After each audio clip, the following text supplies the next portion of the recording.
100 करोड़ रुपए और मानहानि के दावे से बचने के लिए उन्होंने माफी भी मांगी। तो गणोजी और कान्होजी संभाजी महाराज की पत्नी के भाई थे। ऐसा कोई निर्दयी और क्रूर कृत्य जो नहीं था जो कि संभाजी के साथ नहीं किया गया। उनके शरीर को लकड़ियों के बने हुए पुतले के साथ जड़ दिया गया था कि संभाजी की दोनों आंखों को गर्म लोहे से फोड़ दिया गया। उस औरंगजेब के सामने सर झुकाने से इनकार किया तो इनके एक एक अंग को काटा गया। छत्रपति संभाजी ने जीवन काल में कभी भी मुगलों के सामने अपने घुटने नहीं टेके।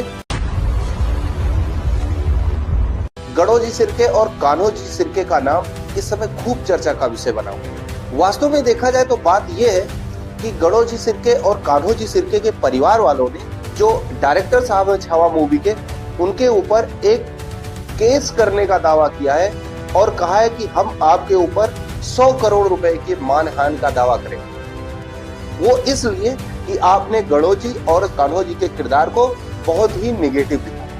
इसके बाद स्पष्टीकरण देते हुए डायरेक्टर साहब ने ये कहा है कि देखिए, मैंने उनके पूरे नाम का इस्तेमाल नहीं किया है। हमने वैकल्पिक व्यवस्था के रूप में सिर्फ गणोजी और कान्होजी जैसे शब्दों का प्रयोग किया है, ना कि कान्होजी सिरके और गणोजी सिरके। इसके बावजूद भी 100 करोड़ रुपए और मानहानि के दावे से बचने के लिए उन्होंने माफी भी मांगी। लेकिन समस्या यह है कि जो उनके परिवार वाले हैं गणोजी के और कान्होजी के, वो मानने को तैयार नहीं और वो ये दावा कर रहे हैं कि आप लोगों ने, यानी मूवी के डायरेक्टर ने, जरूरत से ज्यादा निगेटिव कैरेक्टर दिखाया है गणोजी का और कान्होजी का। अब हम आपको बताते हैं कि गणोजी और कान्होजी थे कौन।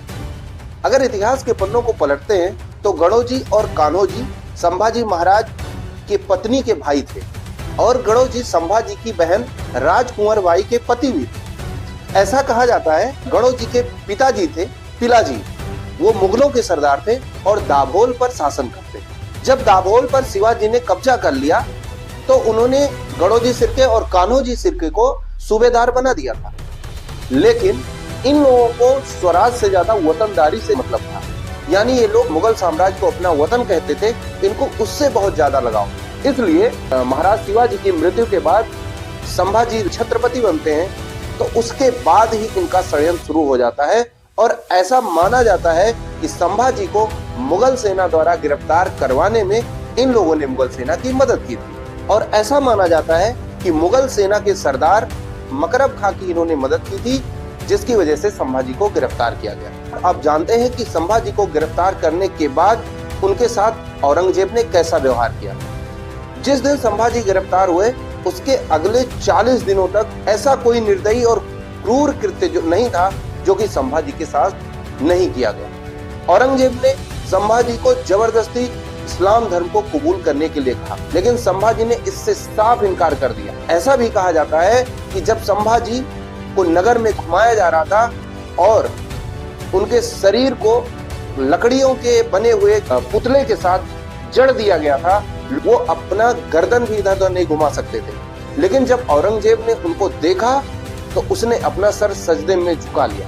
लेकिन उसके बाद संभाजी से भी कहा गया कि आप भी अपने सर को झुकाइए और सलाम करिए, लेकिन संभाजी महाराज जी ने इससे भी मना कर दिया। ऐसे थे हमारे वीर संभाजी। शिवाजी की जीवनी लिखने वाले राइटर लिखते हैं कि संभाजी की दोनों आंखों को गर्म लोहे से फोड़ दिया गया। उसके बाद जब इन्होंने इस्लाम धर्म मानने से इनकार किया और औरंगजेब के सामने सर झुकाने से इनकार किया तो इनके एक एक अंग को काटा गया। सारा दिन इनको तड़पाया जाता था। इसके बावजूद वीर संभाजी ने मुंह से उफ तक नहीं की और इस्लाम धर्म स्वीकार करने से मना करते रहे। फाइनली औरंगजेब ने इनका गला कटवाकर इनको बहुत ही दर्दनाक मौत दी। लेकिन हिंदुओं के रक्षक छत्रपति शिवाजी महाराज के वंशज छत्रपति संभाजी ने जीवन काल में कभी भी मुगलों के सामने अपने घुटने नहीं टेके और एक वीर की भांति उनके सामने खड़े रहे, भले ही उनको अपने प्राणों की बाजी लगानी पड़ी। ऐसे थे संभाजी महाराज।